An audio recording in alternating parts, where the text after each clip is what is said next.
सुनना हर किसी के बस की बात, क्योंकि श्रोता सोता सरोता, श्रोता अच्छी अच्छी बातों को पकड़ते हैं और बड़े मन से एक एक शब्द को सुनेंगे। कोई काम की चीज होगी रख लेंगे, आलतू फालतू की चीजों को फेंक देंगे। और भैया सरोता बैठ के बात करेंगे, न सुनेंगे न दूसरे है सुनन देंगे। और यूं और कह देंगे जी कथा तो सुनी सुनाई है, सब का सुने।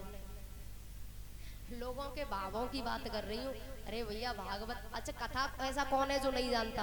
भारत में बच्चा बच्चा जानता है कथा, लेकिन हमारा धर्म है हमें फिर भी सुननी चाहिए। जितनी बार सुनो, जितनी बार। और पता है भाव भक्त का कैसा होना चाहिए कि पुण्य पुण्य कीर्ति सुने सुनाए, जिया की प्यास बुझत न बुझाए।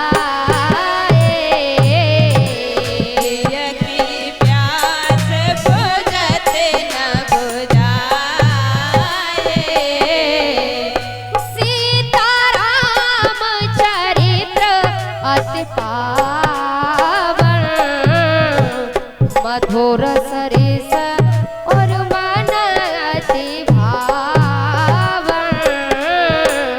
मधुर सरिस और अति मन भावन।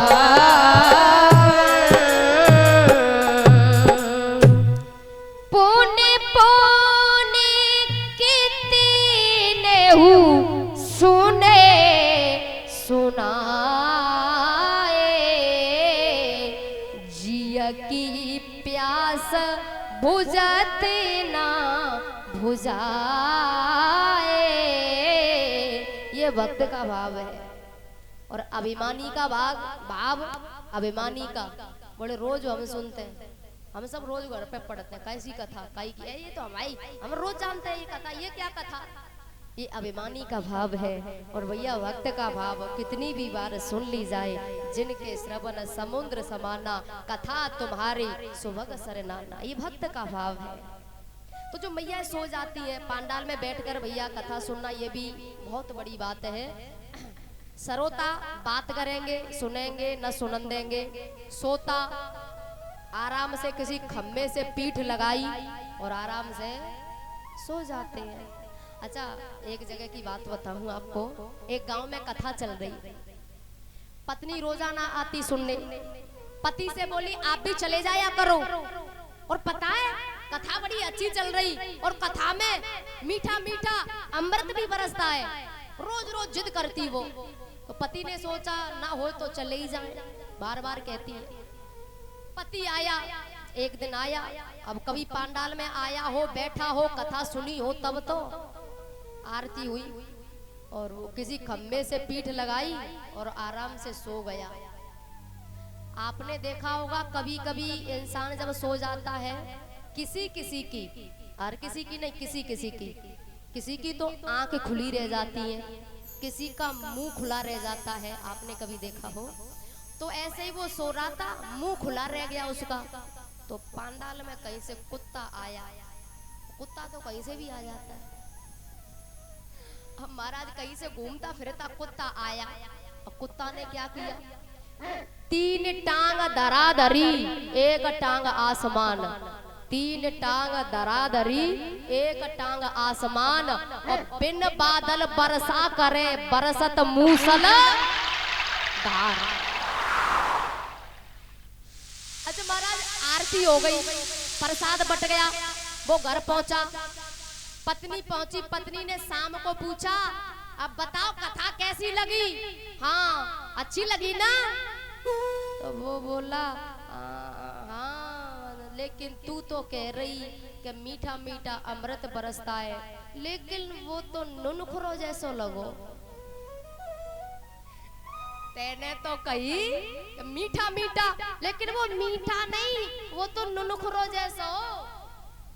तो भैया कबो बैठो है पांडाल में, कबो कथा सुनी होए तब तो हर कोई थोड़े ही सुन पाता है।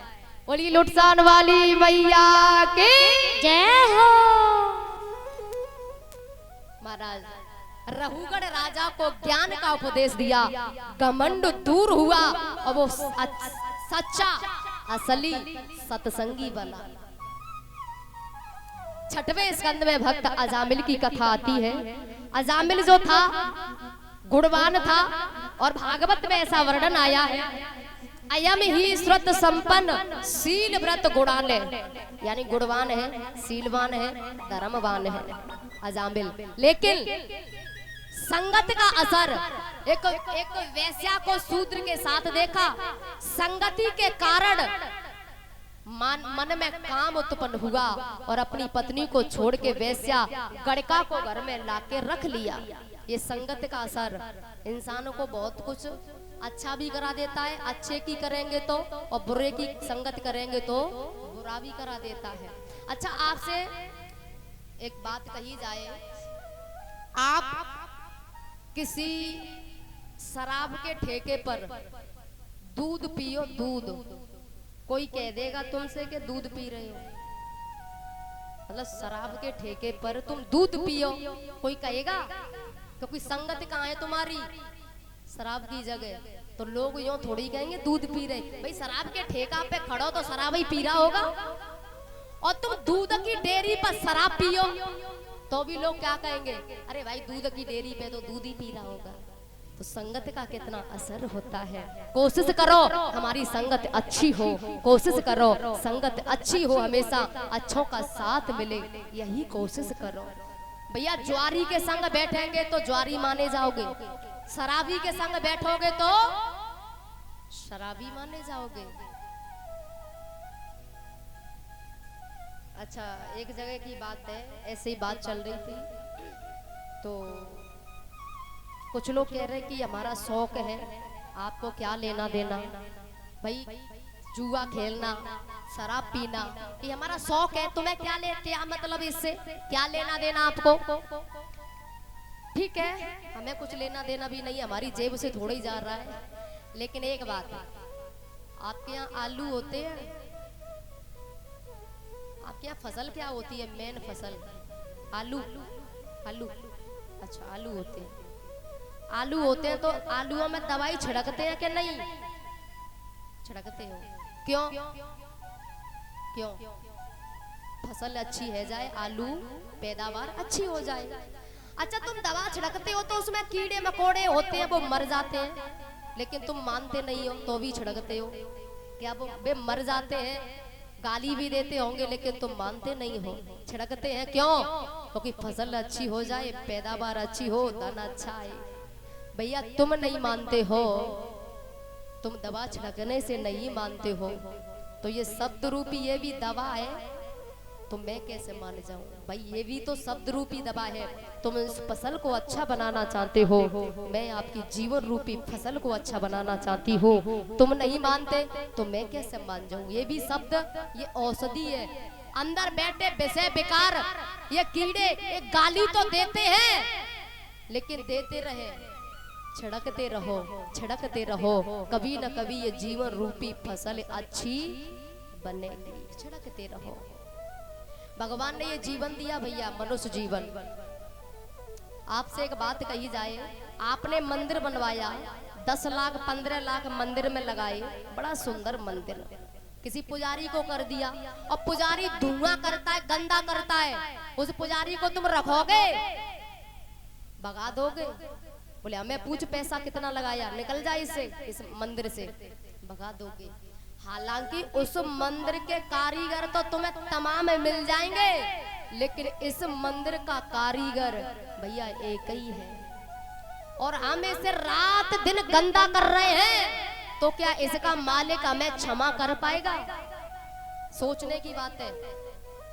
और एक बात सोचो, आपको किसी गुफा में घुसा दिया जाए और मेन दरवाजे से मिर्ची की धुआं दे दी जाए, कैसा लगेगा? दम घुटेगी, जान, ऐसा लगेगा जान निकली जा रही। और हम जो भक्त यानी जो लोग विषय विकारों में फंसे, रोज धुआं दे रहे हैं भैया। इस ये गुफा जो है, गुफा की मेन देहरी मुख, इससे रोज धुआं दे रहे हैं, तो क्या ये अंदर से गंदा नहीं हो रहा? कभी बीड़ी की धुआं दे रहे, कभी तमाकू खा रहे, मतलब विषय विकारों में। तो क्या इस मंदिर को हम गंदा कर रहे हैं रात दिन? क्या भैया इस मंदिर का मालिक हमें क्षमा कर पाएगा? हम रोज इसे गंदा कर रहे, कभी बीड़ी, कभी तमाकू, कभी शराब पी रहे, तो क्या इसका मालिक क्षमा कर पाएगा? कभी बैठ कर सोचना। अच्छा, माँ के गर्भ से पैदा हुए थे तो बीड़ी संग लाएगा, तमाकू संग लेके आएगा? जो कह देते साहब छोड़ नहीं सकते हम, हमसे नहीं छूटेगी, क्या साथ लाए? यहाँ आय कहीं तो लग गई है ये सब, ये विषय विकार जितने हैं वो सब आय कहीं तो लगे भैया। अच्छा, शराब को तुम जीभ को छोड़ के हाथ पांव से लगाओ, स्वाद आवेगा? तो ये जीव की विषय लग गई है। ये जीव चाहती है कि हमें तमाकू खानी है तो हम खा लेते हैं, और इंद्रियों की हर बात मानना, इंद्रियों की हर चीज का पूर्ति करना, यही तो गलत बात है। ये जो मांग रही है मत दो इन्हें। हाँ, अच्छी चीज मांग रही है दो, लेकिन बेकार मांग रही है तो क्या जरूरत है देने की? ये जीव ही तो मांग रही है तमाकू, ये जीव ही तो मांग रही है शराब। तो जीव की विषय लग गई है हमें भैया, इस विषय को ही, जो विषय से छुटकारा पा लेता है वही तो भक्ति कर पाएगा। नहीं तो लोग ऐसे ऐसे देखे बोले पीते हैं अपने बाप की, कहू के बाप की पी रहे का लेनो देनो तुम्हें। शराबियों का हाल कुछ अलग ही होता है। दो शराबी रोड पे बैठे हाईवे पे, और शराब के नशे में एक बोला, रे भैया जे गाड़ी जा रही तो कछु गाड़ी इधर जा रही है, कछु इधर जा रही, ऐसा क्यों जा रही? तो दूसरा बोलो, अरे भैया एक तरफ जाएंगी तो धरती पलट नहीं जाएगी? तो ये बाहर रहता है, आधी इधर जा रही आधी इधर, हाँ बाहर बना रहता है, इसलिए इधर उधर जाती है। इनका मूड ऐसा ही होता है। पीने वालों का दिमाग, पीने वाला व्यक्ति निर्णय अच्छा ले ही नहीं सकता कभी। बोली लुटसान वाली मैया की जय हो। तो रघुगढ़ राजा को ज्ञान का उपदेश दिया है महाराज।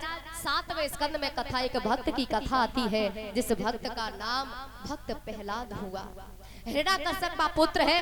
हिरण्याकश्यप हिरण्याक्ष 2 भाई, और ये पूर्व जन्म में विष्णु भगवान के पहरेदार थे। नाम जय और विजय। सनकादिक ऋषियों के श्राप से ये दिति के गर्भ से असुर बने। हिरण्याकश्यप हिरण्याक्ष बड़े होके अत्याचार करने लगे। हिरण्याक्ष धरती को चुरा ले गया। भगवान ने 12 रूप धारण किया और हिरण्याक्ष को मार के धरती ब्रह्मा जी को दी। हिरण्याकश्यप को क्रोध आया, मेरे भाई को मारने वाला विष्णु है, देवताओं पर विजय पानी है तो सबसे बड़ा हथियार है तपस्या। विष्णु पुराण में कथा आई है कि ये तपस्या करने गया, मंदराचल पर्वत पे पहुंचा। देवताओं के गुरु बृहस्पति देवताओं के कहने पर तपस्या में बांधा डालने आए। तोते का रूप लेके नारायण नारायण का जप करने लगे। अब हिरण्याकश्यप ने सोचा शायद शुभ समय नहीं है, चलो अब ठीक नहीं है, क्योंकि दुश्मनी हमारी नारायण से, और ये नारायण का जाप कर रहा है। तोता घर आया, पत्नी कयाधु ने पूछा, स्वामी आप तो कह रहे थे बहुत दिन बाद आऊंगा, फिर आप वापस कैसे आ गए? अरे देवी क्या बताऊं, एक तोता नारायण नारायण का जाप कर रहा था। कयाधु गदगद हो गई, आज मेरे पति ने नारायण का नाम लिया। अच्छा वो तोता बोलता था, हाँ नारायण नारायण कहता था, कैसे भी सही आज नाम तो लिया। भाव को भाव अलख आलस्यौ,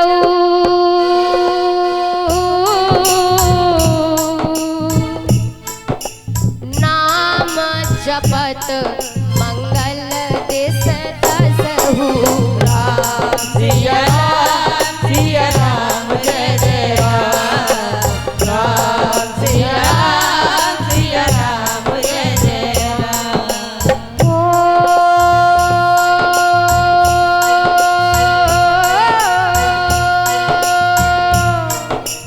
भाव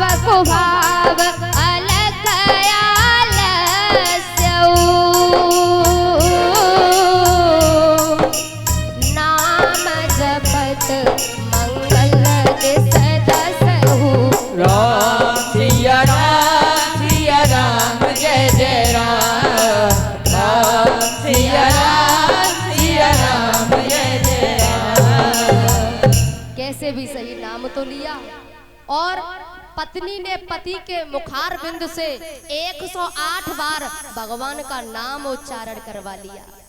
वही तो पत्नी है जो पति को धर्म के पथ पर ले जाए, वही तो धर्म पत्नी है। वैसे 3 प्रकार की होती हैं, एक होती है पत्नी, एक होती है गरम पत्नी और एक होती है धर्म पत्नी।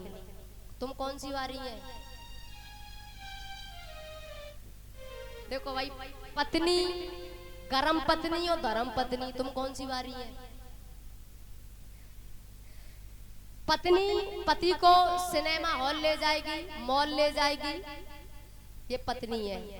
गरम पत्नी घर में रोज कलेश करेगी, बिना बात के लड़ाई करेगी, गरम पत्नी। धर्म पत्नी धर्म के पथ पर ले जाएगी पति को। तो तुम कौन सी है ये खुद निर्णय कर लो, हम कौन सी वारी है। हाँ, ये निर्णय तुम खुद कर लो, हम कौन सी वारी है। महाराज धर्म के पथ पर ले जा रही है, 108 बार भगवान का नाम उच्चारण